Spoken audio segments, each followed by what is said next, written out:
सहारे रहेंगे नजदीकियां क्या हो दूरियां, बस प्यार ही रहेगा दरमियां।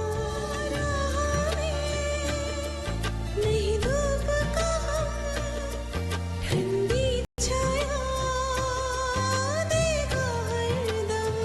पवित्र रिश्ता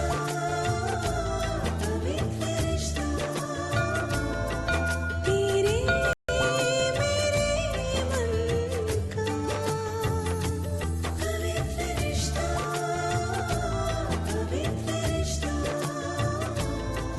तेरे मेरे मन का। उन्होंने तुम्हें बोल दिया।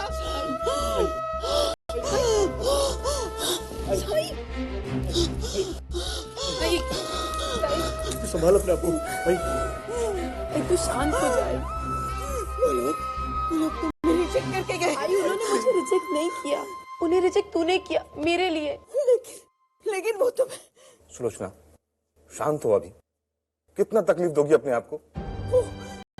वो मेरी बेटी को इस तरह, और आप हम चुपचाप। सुलोचना हम लड़की वाले हैं, चाह कर भी नहीं बोल सकते। ठंडे दिमाग से सोचो तुम सुलोचना। उन्होंने हमारे घर से रिश्ता जोड़ने में कोई तकलीफ नहीं, वो तो केवल अर्चना को लेकर थोड़ा सा।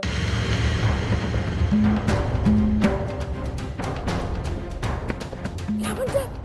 उन्हें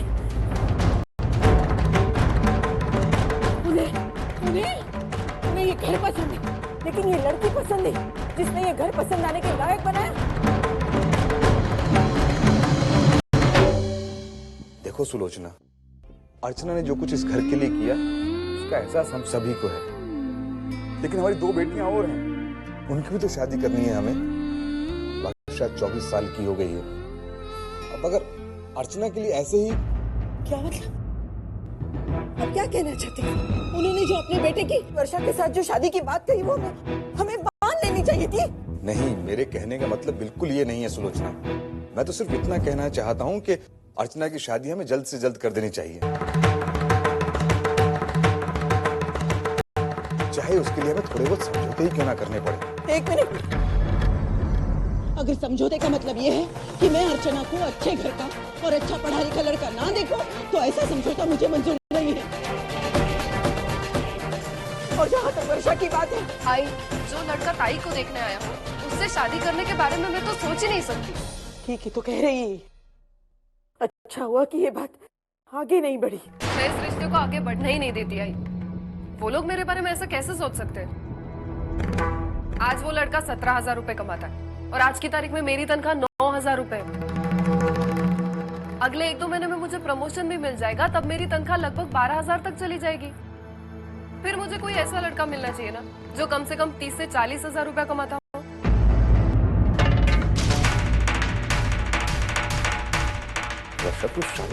हाँ, ताई की बात कुछ और है, वो कमाती नहीं है, उससे अगर 17,000 रुपए कमाने वाला लड़का मिल जाए तो भी बहुत है। वर्षा चुप।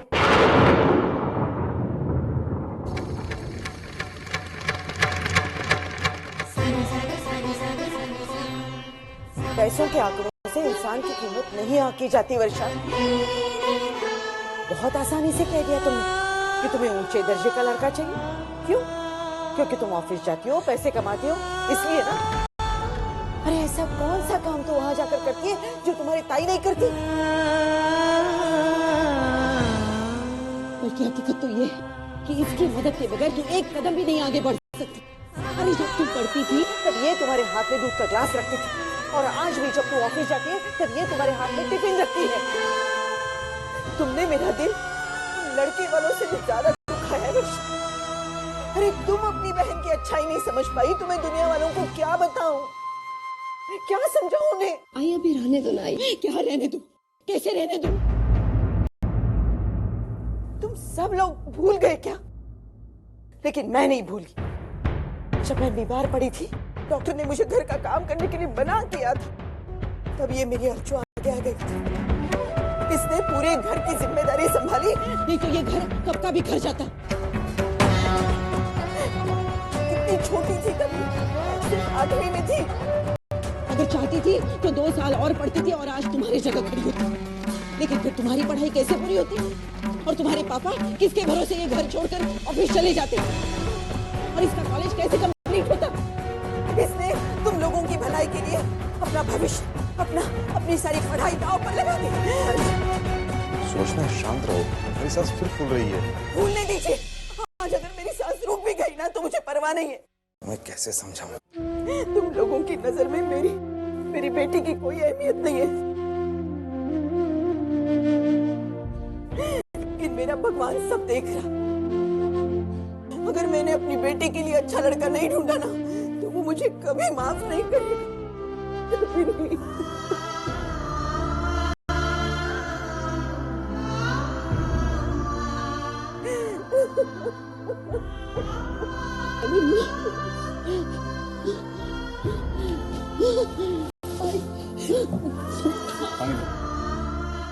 सॉरी, अब लेट हो गई। मैंने जल्दी आने की बहुत कोशिश की मगर छुट्टी ही नहीं मिली मुझे।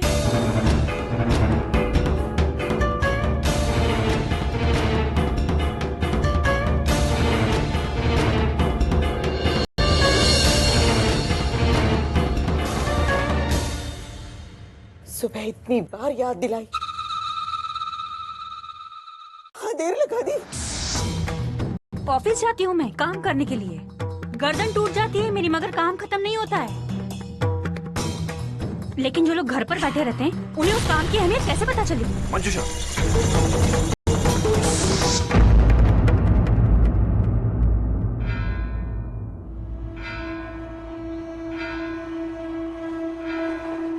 बज गए, बच्चों को खाना खाकर सोना भी है, वरना सुबह उठने में देर हो जाएगी। अरे मैं तो भूल ही गई, कल सुबह 8:30 बजे का लेक्चर है, मुझे लेट हो रहा है, मैं जा रही हूँ।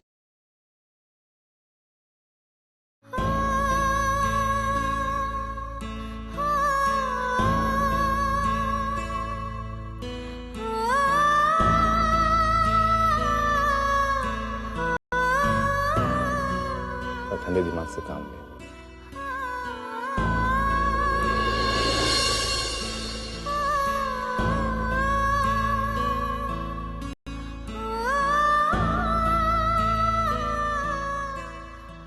हर कोई चला गया अपने अपने कमरे में, अपनी अपनी जिंदगी जीने के लिए। अर्चना के साथ जो हुआ किसी को उससे कोई फर्क नहीं पड़ा। आने वाले कुछ पलों में शायद वो सब कुछ भूल भी जाएंगे।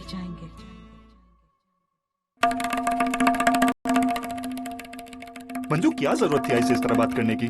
देखो, मुझे बिल्कुल अच्छा नहीं लगा। मुझे भी तुम्हारी आई के सवाल पूछने का तरीका बिल्कुल अच्छा नहीं लगा। आई ने कुछ गलत नहीं कहा। अरे घर पर मेहमान आने वाले थे और अगर आई ने तुमसे जल्दी घर पर आने की उम्मीद की तो मैं प्रयत्न किया होता विनोद। नई छुट्टी मिली तो क्या करती मैं? मंजू प्लीज, कम से कम मेरे सामने ये बहाना मत बनाओ।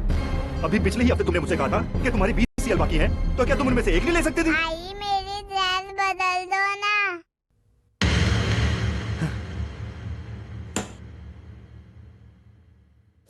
चल इकड़े, ये चल ये। तुम तो जानते हो ना विनोद कि वो छुट्टियां मैंने क्यों बचा कर रखी हैं? ताकि हम तीनों पुन्नी के वेकेशन में जयपुर जा सकें। माहित है ना तुम्हाला? क्या ये बात तुम्हारे लिए कोई मायने नहीं रखती? अरे मैंने ऐसा कब कहा? और ऐसी बात नहीं है मंजू। मैं भी तुम दोनों के साथ छुट्टियां मनाना चाहता हूँ, पर इस वक्त अर्चना की शादी हमारी छुट्टियों से ज्यादा जरूरी है। हाँ माना मैंने, तो उसके लिए भी मैंने 3-3 बार छुट्टियां ली थी। लेकिन तब तो तुम्हारे घर वालों ने ये नहीं कहा कि अरे वाह मंजू, तूने एक अच्छी बहू होने का फर्ज निभाया है। देखो मंजू, राव दिया, मैं भी तुम्हारे घर वालों से कोई उम्मीद नहीं रखती हूँ कि वो मेरे गुण गाएं, क्योंकि सारे अच्छे गुणों का ठेका तो तुम्हारी बहन अर्चना ने लेकर रखा हुआ है ना। हद है। अरे मानती हूँ मैं कि वो घर के थोड़े बहुत कामकाज कर लेती है, लेकिन इसका ये मतलब तो नहीं कि सारा इम्पोर्टेंस उसी को मिले। अरे मैं भी तो ऑफिस जाकर काम करती हूँ, 4 पैसे घर पर कमा कर लाती हूँ। पुनी तू जा। ऐसा नहीं है मंजू। विनोद, ऐसा ही है। मैं लाख इस घर के लिए करती रहूं ना, लेकिन मुझसे जरा सी चूक हो जाए ना तो तुम्हारी ये पूरा घर सर पर उठा लेती है, और आज भी उन्होंने वही किया। लेकिन मंजू, अर्चना भी तो हमारी है ना। उसकी प्रॉब्लम हमारी प्रॉब्लम है, इस घर की प्रॉब्लम है। और अगर तुम ऐसे बिहेव करोगी तो कैसे चलेगा? ये बार बार तुम मुझे इमोशनल ब्लैकमेल मत किया करो। अरे एक तो तुम्हारी बहन अनपढ़ है, दिन भर घर में बैठी रहती, कुछ करती धरती नहीं है। उसकी सजा मैं क्यों भुगतूं? अरे मैं उसके लिए जितना कर सकती थी मैंने किया, इससे ज्यादा मैं कुछ नहीं कर सकती। नहीं कोई उम्मीद रखना मुझसे। मंजू तुम। सॉरी।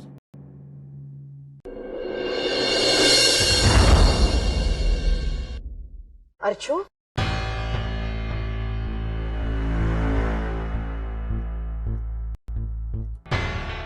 अर्चू,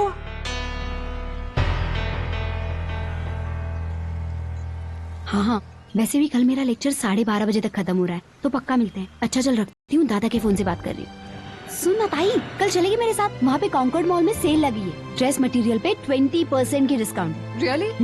अब 1 बजे मेरे ऑफिस में लंच टाइम होता है, 1:30 बजे मॉल में मिलते हैं डायरेक्टली। और वैशु, वहाँ पे मूवी थिएटर भी है, शॉपिंग के बाद मूवी देखने चले? वैशु, चाह। Thank you. ताई, हाँ ताई मेरे लिए भी कॉफी ला दोगे प्लीज? आई डोंट नो, अच्छी मूवी होगी। और सुन, वहाँ पे पहले से टिकट्स बुक कर लेना, बिकॉज़ वहाँ पे जाने के बाद हाउसफुल का झंझट नहीं, क्योंकि फिर टाइम पास होता है खाली। समय के साथ साथ हर किसी की जिंदगी बढ़ती जा रही है, आगे बढ़ती जा रही है। बस मेरी अर्चना, वो बरसों पहले जिस मोड़ पर खड़ी थी, उसी मोड़ पर आज भी खड़ी है।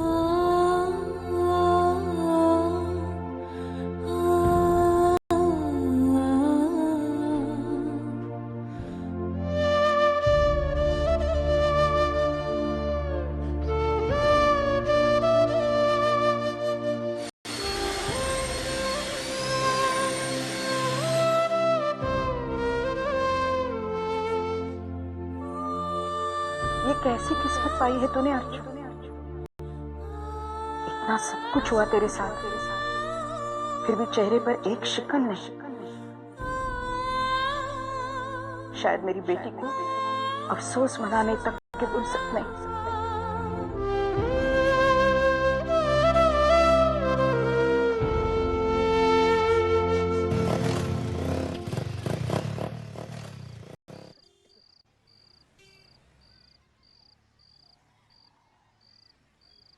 सिगरेट बुझा लो बाबा, और इसी तरफ आ रही है। क्यों सिगरेट पीते हो बाबा? डॉक्टर ने मना किया है ना आपको? हाँ, मना तो किया है, ऐसे ही कभी कभी मन बहलाने के लिए पी लेता हूँ।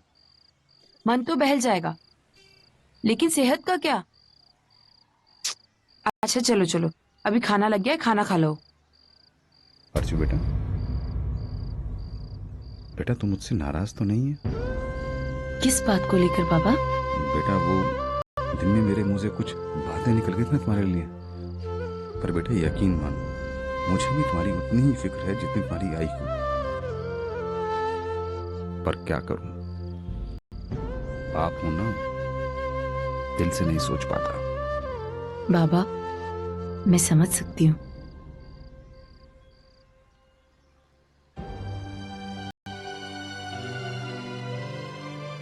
बेटा मैं तेरी आई को कोई दोष नहीं देना चाहता, उसकी सोच गलत नहीं है, गलत है उसका रवैया।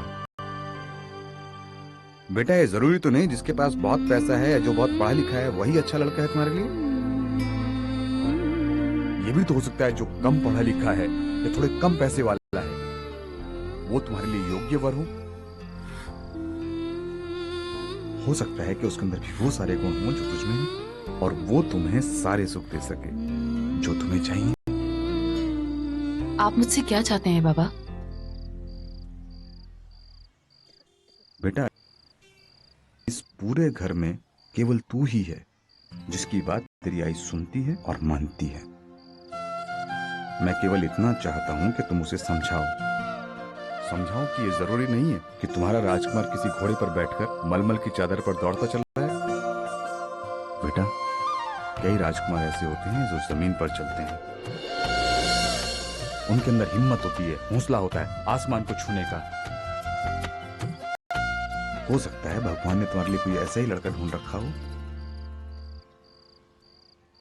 अर्चू तुम समझ रही हो ना मैं क्या कह रहा हूँ? हाँ बाबा, लेकिन मैं ये बात आई से नहीं कह सकती। मगर क्यों? क्योंकि बाबा मैं आई का दिल नहीं दुखा सकती। मगर बेटा ऐसे तो तुम्हारी ही शादी। बाबा, मैं आई की जिद के लिए जिंदगी भर कुंवारी रह सकती हूँ। एक वही तो है जो मेरे लिए सपने देखती है, मेरी खुशियां सोचती है। उसका जिंदगी में सिर्फ एक ही मकसद है बाबा, कि वो मेरी शादी उसके मनपसंद लड़के से कराए। मैं उसका दिल नहीं दुखा सकती। वो मुझसे जब कहेगी, जिससे कहेगी, मैं उससे शादी कर लूंगी। आई की आंखों में बसे सपने को पूरा करना मेरा सपना है।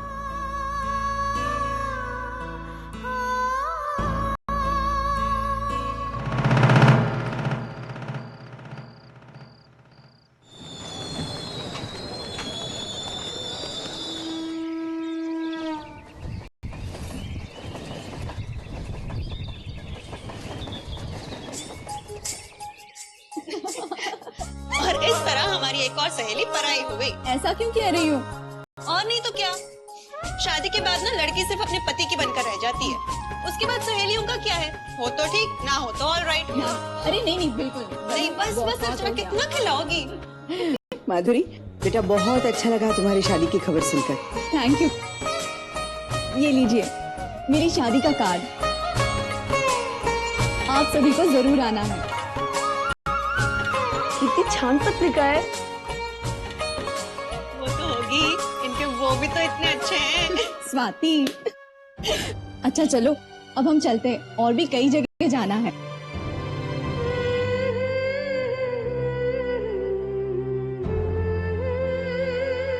जब मेरी अर्चू की शादी तय होगी, मैं ऐसे ही कार्ड छपवाऊंगी। देखने वाले बस देखते ही रह जाएंगे। अर्चना की शादी में आप ऐसा ही कार्ड छपवाइएगा। हाँ, शादी में जरूर आइएगा। आइए।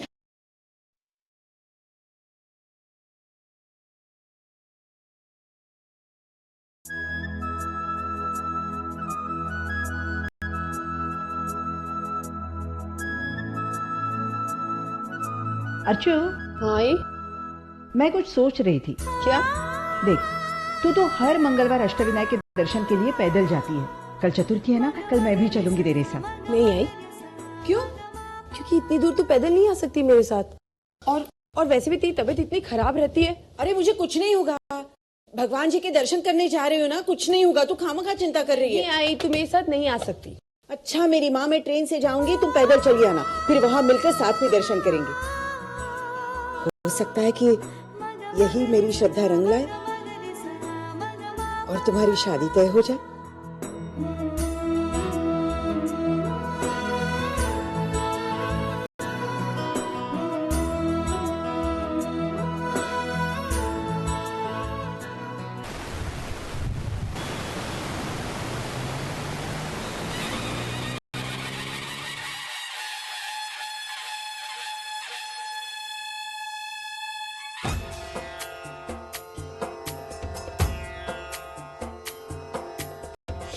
लाल चढ़ायो अच्छा गजमुख को, जोन दिल लाल विराजे सुत गौरी हर को। हाथ लिए गुड़ लड्डू साई सुरवर को, महिमा कहे न जाए लागत हूँ पद को।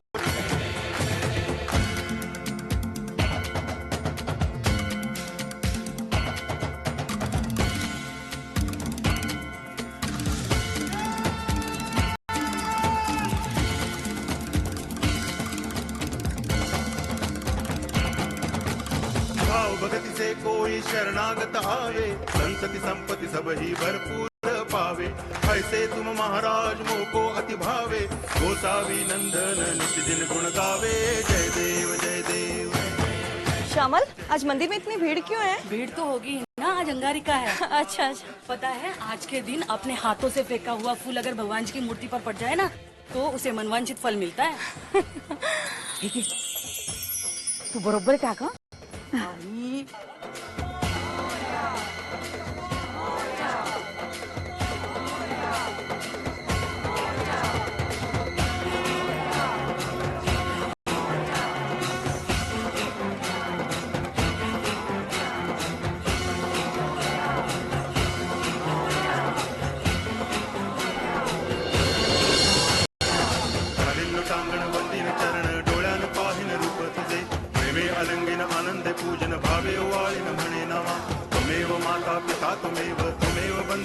पिता त्वमेव त्वमेव विद्या करुणं त्वमेव सर्वं मम देवदेव कायेन वाचा मनसेन्द्रियैर्वा बुद्ध्यात्मना वा प्रकृतिस्वभावा करोमि यद्यत् सकलं परस्मै नारायणायति समर्पयामि अच्युतं केशवं रामनारायणं कृष्णदामोदरं वासुदेवं हरि श्रीधरं माधवं गोपिकावल्लभं जानकीनायकं रामचन्द्रं भजे हरे राम राम राम हरे हरे। हे मुशक्रात, आप तो गणपति बाबा के बहुत करीब हो। आपका हर कहा वो मानते हैं। मेरी बस एक छोटी सी इच्छा है, उन तक पहुंचा दीजिए। मेरी बेटी के लिए अच्छा पढ़ा लिखा होनहार लड़का भेज दीजिए, जो कम से कम 25-30 हजार कमाए। अपना घर या गाड़ी भले ना हो, कंपनी का दिया हुआ घर भी चलेगा। बस उसके हाथों में अपनी बेटी को सौंपूं और निश्चिंत हो जाऊं। और आज तक अर्जुन ने मेरे पर जो विश्वास रखा है, उस पर खरी उतरूं। बस आपसे यही प्रार्थना है।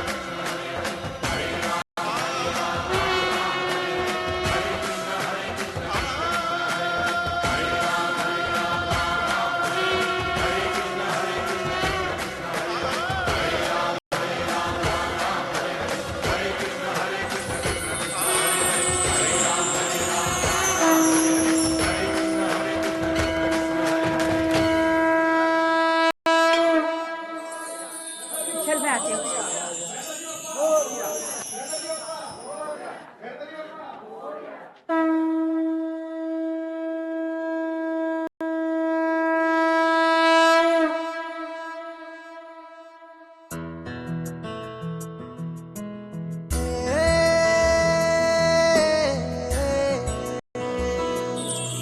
मग मग रे सा मग मग रे सा मग मा पा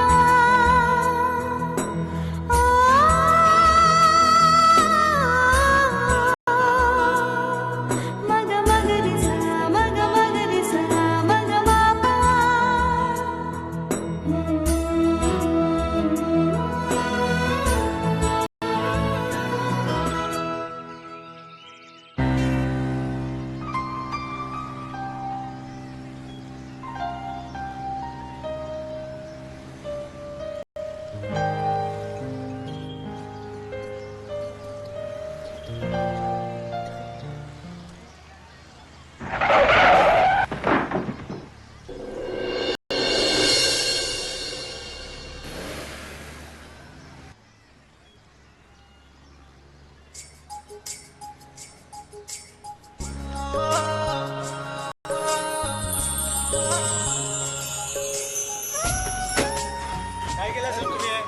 सॉरी साहब।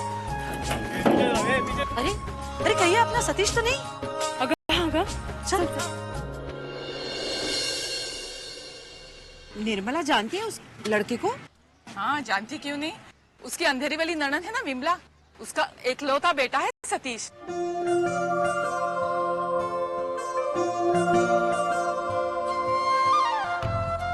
अरे सतीश, नमस्ते आंटी।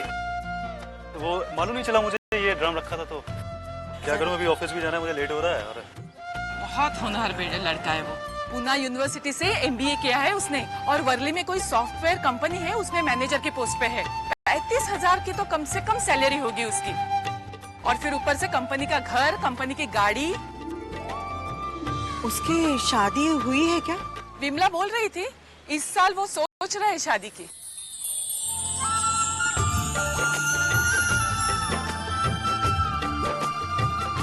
लगता है भगवान मुझसे कुछ कहने की कोशिश कर रहे हैं। आज अंगारी का, आज के दिन अर्चना के हाथों का फूल पापा की मूर्ति पर गिरा, और आज ही इतना अच्छा लड़का खुद ब खुद चलता हुआ मेरे सामने आया। इतने सारे इत्तेफाक तो नहीं हो सकते। पापा भी चाहते हैं कि अर्चू को कोई ऐसा ही लड़का मिले। तो शुक्र है कि मुझे मैकेनिक यहाँ मिल गया, वरना आज तो गाड़ी यहीं खड़ी करके मुझे वर्ली तक टैक्सी में जाना पड़ता।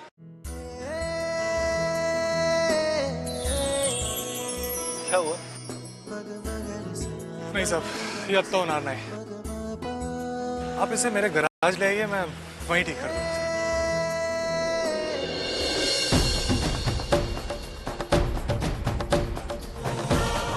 कितनी खूबसूरत लग रही है इन दोनों की जोड़ी।